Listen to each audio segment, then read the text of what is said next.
Assalamualaikum warahmatullahi wabarakatuh. Nama saya Siti Zulaika binti Hassan. Saya akan memulakan perbincangan. Tajuk grup saya adalah pelantikan wanita sebagai hakim syar'i di Malaysia menurut pandangan fiqh dan undang-undang. Pertama, pendahuluan.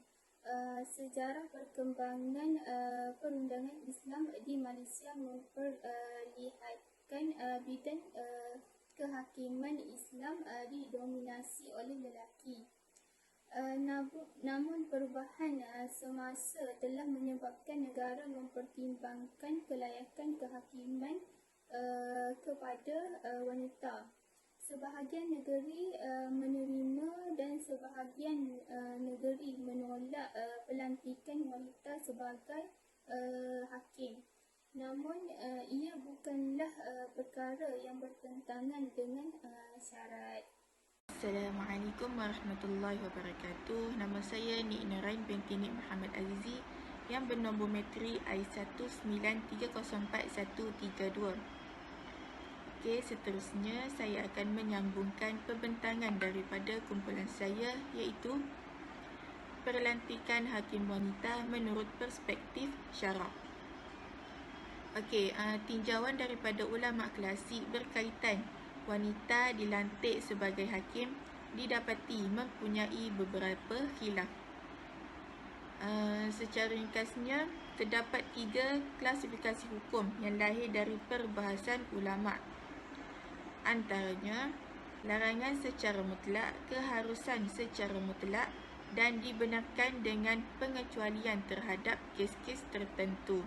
Okey, pendapat pertama, melarang wanita memegang jawatan secara mutlak ditentukan oleh jumhur ulama' yang terdiri daripada ulama' mazhab Maliki, mazhab Syafi'i dan mazhab Hambali. Golongan ini menggariskan beberapa syarat, antaranya kesahan pelantikan qadi adalah lelaki. Penetapan syarat tersebut menjadikan wanita tidak sah dilantik sebagai hakim. Sekiranya pelantikan masih dibuat, semua penghakiman yang dikeluarkan adalah tidak sah dan terbatal.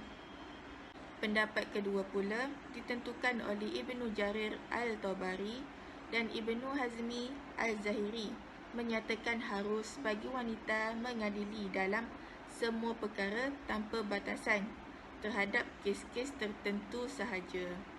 Peruntukan ini dinyatakan secara umum tanpa mensyaratkan jantina seseorang yang ingin dilantik sebagai hakim dan had bidang kuasa yang diharuskan. Syarat-syarat yang dinyatakan adalah hanya seorang yang bijaksana, faham, baik, amanah, sabar dan tetap pendirian ataupun tegas. Dan pendapat yang ketiga oleh ulama' mazhab Hanafi, iaitu keharusan bersyarat. Ianya dibolehkan wanita menjadi hakim hanya dalam kes-kes kehartaan, tetapi melarang wanita menghakimi kes hudud dan kisos. Pandangan Syekh Dr. Yusuf Al-Qadrawi dalam penulisannya Fatwa Al-Mu'asirah selari dengan pandangan di atas. Pandangan ini dilihat lebih ringan dan membenarkan wanita diberi peluang memegang jawatan kehakiman, namun masih berhati-hati dengan keharusan tersebut, disertai batasan-batasan tertentu, iaitu pengecualian dibuat kepada kes berkaitan hudud dan kisos. Pandangan ini juga diguna pakai di Malaysia apabila muzakarah jawatan kuasa fatwa Majlis Kebangsaan bagi Hal Ehwal Ugama Islam Malaysia kali ke-73 yang bersidang pada 4 hingga 6 April 2006 telah memutuskan bahawa wanita harus dilantik menjadi hakim syar'i dalam kes-kes selain kes hudud dan kisos. Muzakarah juga turut menetapkan pemilihan dan pelantikan hendaklah dibuat dengan penuh teliti dan teratur. Seterusnya saya akan serahkan kepada pembentang yang seterusnya. Okay, Assalamualaikum warahmatullahi wabarakatuh. Nama saya Umi Umairah binti Muhammad Zain, nombor metrik I183032666. Okay, seterusnya kita akan lihat kepada sejarah dan perkembangan pelantikan hakim syar'i wanita di Malaysia. Okay. Isu berkaitan mengenai pelantikan wanita sebagai hakim di Mahkamah Syariah di negeri-negeri Malaysia bukanlah satu perkara ataupun bukanlah satu hal yang baru. Malah perdebatan dan perbahasan berhubung akan isu ini telah berlaku agak lama, sekitar pada tahun 2000. Ia berlaku kerana terdapat banyak cadangan berkaitan dengan pelantikan wanita sebagai hakim syar'i ini mula diutarakan oleh pelbagai pihak dengan menyatakan ianya untuk memenuhi keperluan semasa. Seterusnya, isu berkaitan pelantikan wanita sebagai hakim di Mahkamah Syariah dibangkitkan ianya kerana bermulanya akan isu pendiskriminasian terhadap wanita yang didakwa wujud dalam sektor pekerjaan yang mana ia melibatkan perundangan syariah yang dibangkitkan oleh pihak-pihak tertentu yang mana ia kemudiannya telah membawa kepada cadangan pelantikan wanita dibuat atas dasar keperluan lain. Okey, seterusnya isu yang dibangkitkan yang membawa kepada pelantikan wanita sebagai hakim syar'i. Okey, antara isunya ialah sesi percambahan fikiran iaitu brainstorming yang telah dianjurkan oleh Yayasan Pembangunan Wanita bagi menyediakan input untuk bengkel persidangan wanita 2000. Bengkel tersebut berlaku pada tarikh 17 dan 18 Ogos tahun 2000. Hasil daripada perbincangan yang telah diadakan, hasil daripada bengkel itu yang telah diadakan, salah satu cadangan yang telah dibuat ialah melantik hakim wanita di Mahkamah Syariah sebagai satu tindak balas terhadap isu perundangan yang didakwa mendiskriminasikan wanita. Pada tahun 2002, isu ini mula dibincangkan secara terbuka oleh media cetak dan elektronik. Okay, isu yang kedua iaitu kontroversi kes Aida Millie Tan Muttalib pada tahun 2013. Daripada kes ini, dia memperkukuhkan lagi justifikasi wujudnya keperluan semasa wanita dilantik sebagai hakim. Okay, kes Aida Millie Tan ni, kes dia berkaitan penceraian dan kes nusyuz yang telah mengambil masa lama iaitu sepanjang 8 tahun bagi mendapatkan proses penyelesaian oleh Mahkamah Syariah sehingga mendapat liputan akhbar. Kes tersebut mendapat liputan akhbar. Tempoh yang panjang itu dikatakan berpunca daripada meningkatnya kes dan kurangnya hakim syar'i di Mahkamah Syariah. Okay. Susulan daripada isu tersebut secara tidak langsung telah membawa kepada berbangkitnya isu pelantikan hakim syar'i wanita yang dicadangkan oleh pihak-pihak yang tertentu bagi mengatasi lambakan kes dan kekurangan hakim syar'i tersebut. Seterusnya, daripada dua isu yang telah diutarakan, rentetan daripada isu-isu tersebut, cadangan yang disuarakan dan cadangan yang banyak disuarakan oleh pelbagai pihak dan mengambil kira keperluan dan realiti, maka hakim wanita perlu dilantik berdasarkan keperluan semasa memandangkan kes Mahkamah Syariah dia semakin meningkat. Maka telah berlaku transformasi terhadap sistem perundangan syariah Malaysia, sistem perundangan syariah negara apabila Perdana Menteri Datuk Seri Najib Tun Razak mengumumkan pelantikan dua orang hakim syar'i wanita yang pertama di Malaysia pada tahun 2010. Okey, itu sahaja daripada saya. Kamu saya akan sambung pembentangan seterusnya. Terima kasih. Assalamualaikum warahmatullahi wabarakatuh. Saya Nurul Farhana binti Muhammad Bakari, nombor matrik I18303322. Okey, saya akan menyambung pembentangan sahabat saya sebentar tadi, iaitu masuk kepada perkembangan pelantikan hakim syar'i wanita di Malaysia. Okey, yang pertama, bidang kuasa untuk melantik hakim di Mahkamah Syariah adalah tertakluk kepada pentadbiran setiap negeri, iaitu maka penerimaan untuk melantik wanita menjawat jawatan tersebut juga adalah berbeza. Perbezaan penerimaan ini kebiasaannya dipengaruhi oleh beberapa faktor seperti pandangan fatwa dan persetujuan Ketua Agama Islam sesebuah negeri, muzakarah jawatan kuasa fatwa Majlis Kebangsaan bagi Hal Ehwal Ugama Islam Malaysia kali yang ke-73 yang bersidang pada 4 hingga 6 April 2016 telah membincangkan hukum melantik wanita sebagai hakim syar'i. Muzakarah telah memutuskan bahawa wanita harus dilantik menjadi hakim syar'i dalam kes-kes selain kes hudud dan kisos, dengan syarat bahawa pemilihan dan pelantikan hendaklah dibuat dengan penuh teliti dan teratur. Kemudian susulan daripada itu, terdapat juga beberapa negeri yang telah mengeluarkan fatwa berhubung keharusan melantik wanita sebagai hakim, iaitu seperti negeri Kelantan, Sarawak, Selangor, Kedah dan wilayah Persekutuan. Manakala negeri Pulau Pinang juga melalui mesyuarat jawatan kuasa fatwa negeri Pulau Pinang Bil 4/2012 pula mereka menolak pelantikan hakim syar'i wanita di negeri tersebut. Asas perbezaan pendapat dan penerimaan ini adalah berdasarkan kepada perbezaan pendapat yang berlaku di kalangan ulama klasik dan kontemporari. Realitinya, pelantikan hakim syar'i ini, hakim syar'i wanita, telah pun dilaksanakan di beberapa buah negeri dan jumlah hakim syar'i wanita di negara ini semakin meningkat. Seterusnya, pelantikan wanita sebagai hakim syar'i di negara ini bermula pada tahun 2010. Pada tahun ini, 2 orang pegawai syariah wanita telah dilantik sebagai hakim Mahkamah Rendah Syariah di wilayah Persekutuan Kuala Lumpur.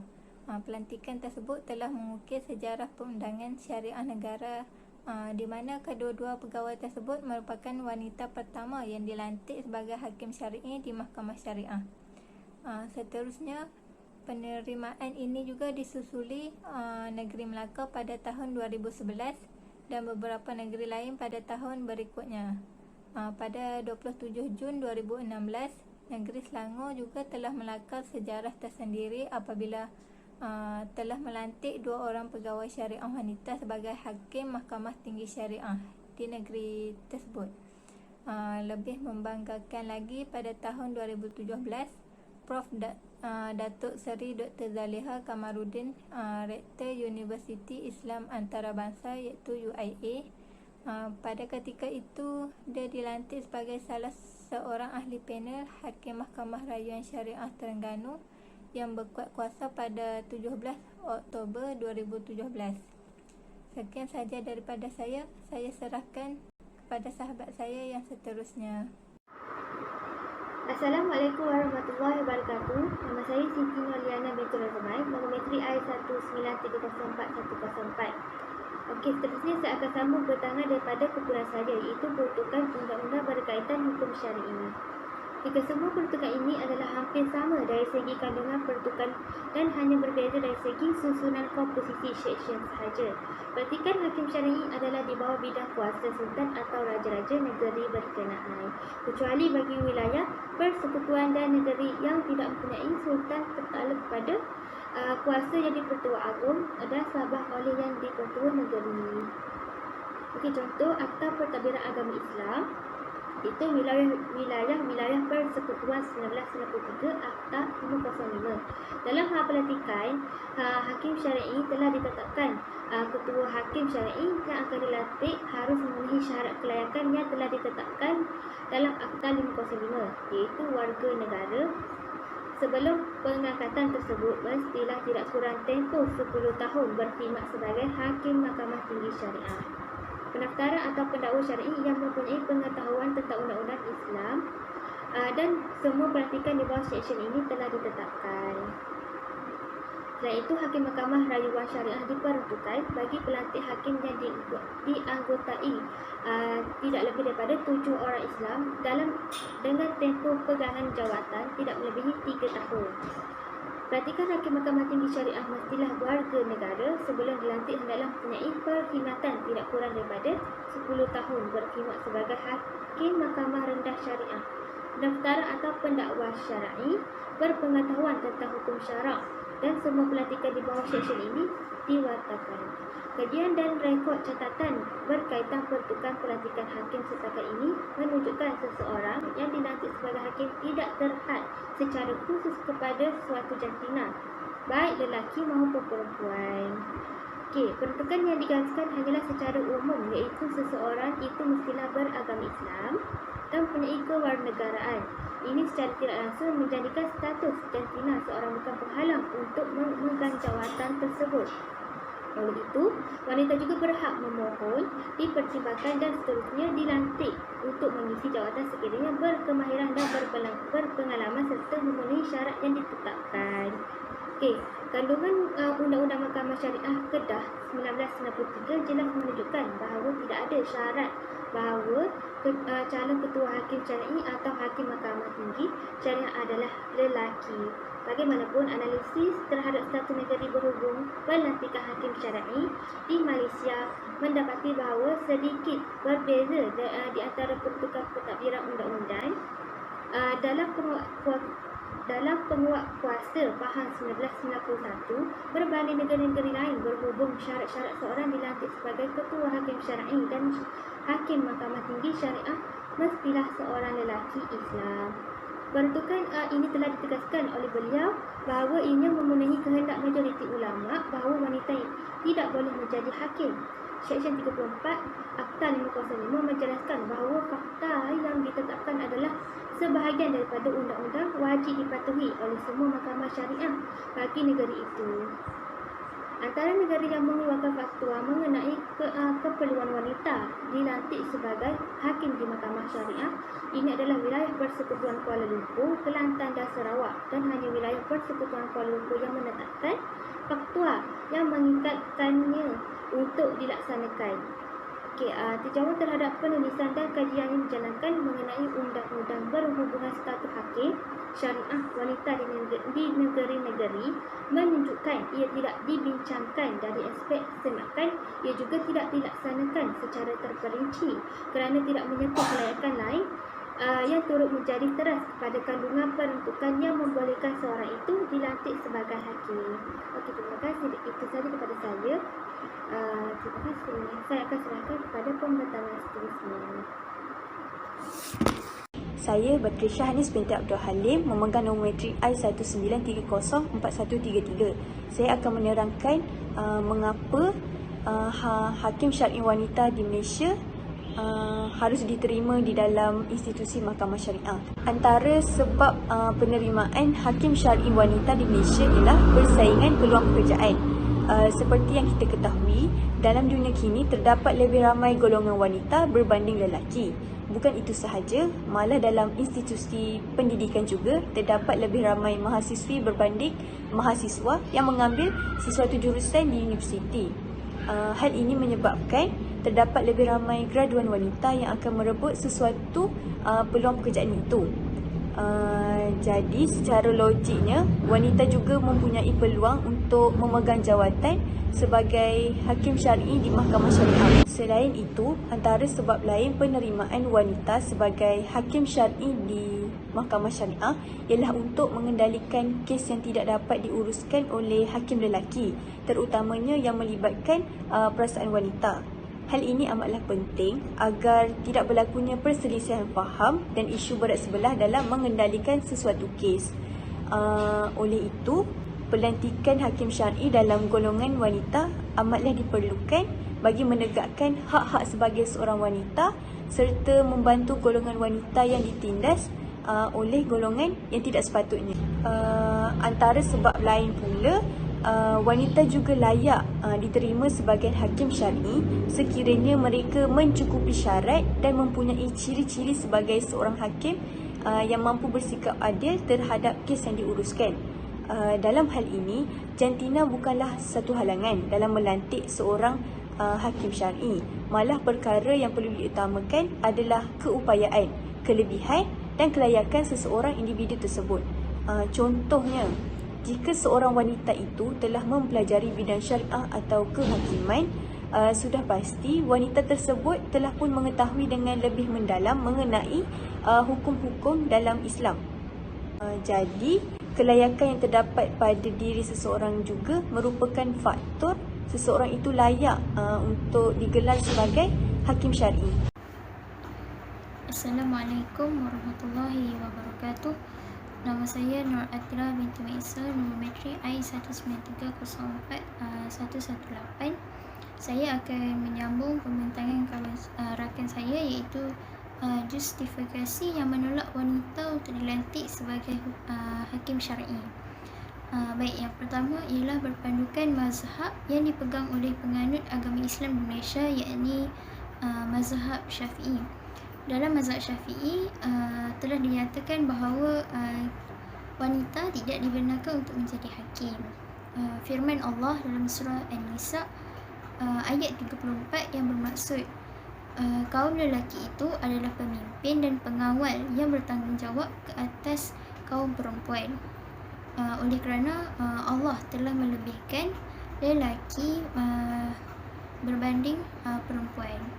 Ayat ini jelas bahawa lelaki ini mempunyai kelebihan daripada segi akal dan fikiran, sedangkan wanita secara fitrahnya memiliki kekurangan daripada aspek tersebut. Jadi jelaslah kat sini bahawa wanita tidak boleh mengatasi kedudukan lelaki. Baik, yang seterusnya, wanita mempunyai emosi yang tidak stabil. Maksudnya emosi wanita ni boleh berubah mengikut keadaan yang berlaku di sekelilingnya. Perkara ni perlu diambil berat kerana bimbang kalau wanita ni lebih menggunakan emosi berbanding logik daripada dalam menyelesaikan sesuatu kes. Contohnya bila hakim wanita tersebut berada dalam masalah peribadi di rumah, dalam masa yang sama hakim tersebut perlu selesaikan kes. Jadi risau hakim ni akan mencampur adukkan antara masalah peribadi dengan urusan kerjaya. Jadi bila ada dalam situasi ni, berkemungkinan pihak yang tak bersalah dianggap salah, dan pihak yang tidak bersalah ni boleh berlaku penganiayaan terhadap dirinya. Jadi faktor emosi ni penting untuk diuruskan dengan baik ketika kita melaksanakan tugas. Baik, secara kesimpulannya, banyak pendapat tersendiri dalam penolakan dan penerimaan. Setiap orang ada sebab masing-masing. Jadi kita perlu pilih pandangan yang berautoriti. Benda ni penting supaya tak ada berlaku perselisihan faham dan yang boleh menjejaskan imej institusi kehakiman negara. Sekian daripada saya. Terima kasih. Assalamualaikum warahmatullahi wabarakatuh. Nama Iza binti Anwar, nombor metrik I19304-196. Okey, saya sambung 4 cabaran pelantikan wanita sebagai hakim syar'i. Okey, yang pertama adalah mengubah stereotip jawatan hakim yang berada yang selama ini didominasikan oleh kaum lelaki. Okey, macam mana kita nak tengok mengubah dia? Okey. Apabila sekarang ni contoh, apabila wanita itu dilantik sebagai hakim syar'i, so akan terjadi kepada masyarakat, pihak yang berurusan dengan mahkamah dan orang di sekeliling akan cenderung untuk membuat perbandingan dalam semua aspek antara hakim wanita dan hakim lelaki. So perbandingan ini termasuklah dalam perkara-perkara yang melibatkan kemahiran dan tahap kemampuan dalam mengendalikan sesuatu kes.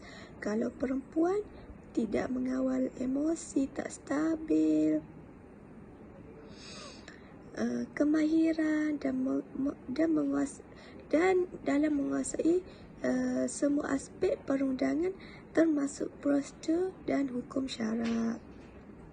So, malah masyarakat telah membandingkan antara tahap kebijaksanaan dalam membuat sesuatu keputusan, kekuatan dan mengawal emosi dan tekanan semasa berhadapan dengan karenah pihak-pihak yang hadir di depan hakim tersebut, termasuk karenah peguam yang kadang-kadang dilihat sengaja ingin menguji hakim yang baru dilantik tersebut. Malah tidak kurang juga antara golongan yang masih memandang rendah dan sanksi dengan kemampuan wanita untuk menggalas tugas dan tanggungjawab sebagai hakim syar'i. So, semua itu adalah cabaran yang cukup berat, yang sangat berat kepada hakim syar'i wanita yang dilantik, kerana mereka perlu bijak dalam mengendalikan cabaran ini dan perlu mempunyai kekuatan dalaman sama ada secara mental maupun fizikal agar segala tanggapan negatif tersebut dapat diketepikan. Okey, seterusnya, ketiadaan peluang yang lebih awal untuk menimba pengalaman dan membina kemahiran sebagai hakim syar'i di peringkat bawah. Okey. So, kalau kita kalau kita mengambil kira kepada dominan, graduan wanita sangat ramai dalam pencapaian akademik pada hari ini. Di mana-mana institusi pengajian tinggi tidak dapat dinafikan bahawa terdapat ramai pegawai wanita yang mempunyai kelayakan akademik yang jauh lebih baik jika dibandingkan dengan pegawai lelaki. Oleh itu, memandangkan pada peringkat awal, dasar pelantikan wanita sebagai hakim syar'i ini masih terikat dengan pandangan-pandangan yang tidak mengharuskan pelantikan tersebut. So, pegawai wanita hanya diberi peluang untuk menjawat jawatan hakim syar'i pada tahun 2010 sahaja. Malah jumlah pegawai yang dilantik juga adalah lebih rendah jika dibandingkan dengan wanita mempunyai peluang dan ruang yang lebih terhad untuk belajar dan menimba pengalaman sebagai hakim syar'i jika dibandingkan dengan pegawai lelaki. Sekarang ni ramai hakim graduan pengajian institusi tinggi yang pencapaian akademik mereka adalah tinggi. Okey, so akan wujudlah cabaran yang besar perlu dihadapi oleh hakim syar'i wanita yang dilantik, terutamanya dalam aspek kemahiran dan pengalaman dalam membicarakan kes-kes ini di dalam perbicaraan mahkamah. Okey, seterusnya ekspektasi dan persepsi masyarakat terhadap cabaran pelantikan hakim wanita. Okey, tidak dinafikan juga bahawa masih wujud golongan masyarakat yang sentiasa memandang rendah dan mempunyai persepsi yang negatif terhadap mahkamah syariah. Sesetengah golongan terutama wanita merasakan dirinya teraniaya, berpandangan bahawa masyarakat syariah tidak memberi keadilan kepada kaum wanita yang sering bersifat bias kerana para hakim didominasi oleh golongan lelaki. So, golongan ini beranggapan bahawa dengan pelantikan wanita, isu berat sebelah atau bias terhadap wanita akan diselesaikan. So, sekarang ni masyarakat juga beranggapan bahawa pelantikan hakim syar'i wanita akan menyebabkan golongan lelaki teraniaya dan sukar mendapat keadilan kerana hakim syar'i wanita sudah pasti akan memihak kepada pihak wanita. So banyak tanggapan masyarakat terhadap hakim syar'i wanita. Okey, seterusnya fitrah tanggungjawab peranan wanita di rumah. Alasan yang digunakan oleh jumhur ulama untuk tidak membenarkan pelantikan hakim wanita ialah untuk menjaga kehormatan wanita daripada terdedah dengan fitnah-fitnah permusuhan dan memelihara fitrahnya yang asal. So ulama ini berpandangan bahawa urusan kehakiman dan akal sedangkan fitrah wanita ini adalah kurang terdedah dengan urusan-urusan luar yang lebih teknikal dan operasional, ditambah dengan tabik tahunan dan bulanan yakni haid dan nifas yang mana sedikit sebanyak melemahkan jasad dan kefahamannya sehingga tidak mampu menanggung beban kes yang bertambah dan berat. Okey. Alasan itu juga tanggapan itu, contoh kalau wanita ni emosi tidak stabil bila datanya haid ada nifas. So wanita ni tidak masyarakat beranggapan bahawa wanita ni perlu berada di rumah sahaja kerana perlu menjaga kehormatan. So tak boleh jadi hakim lah kan. Macam tu. Okey, beranggapan macam itu. So kalau wanita semua berada di atas, kiranya lelaki tidak adil lah. Kalau wanita je jadi hakim, lelaki nak jadi apa? So masyarakat beranggapan macam itu. Okey, sekian, terima kasih. Okey, yang terakhir adalah kesimpulan. Kesimpulan daripada tajuk ini adalah majoriti para ulama yang terdahulu melarang wanita dilantik sebagai hakim. Ini kerana kemampuan wanita yang tidak setanding dengan lelaki dari sudut sifat semula jadi mereka dan lemah intelektual serta emosi yang sukar dikawal. Namun pada masa kini pengkaji rata-rata memberi peluang kepada wanita untuk dilantik sebagai hakim syar'i di Malaysia kerana mereka mengambil ringan dan memiliki sifat terbuka. Itu saja daripada kumpulan kami. Sekian, terima kasih.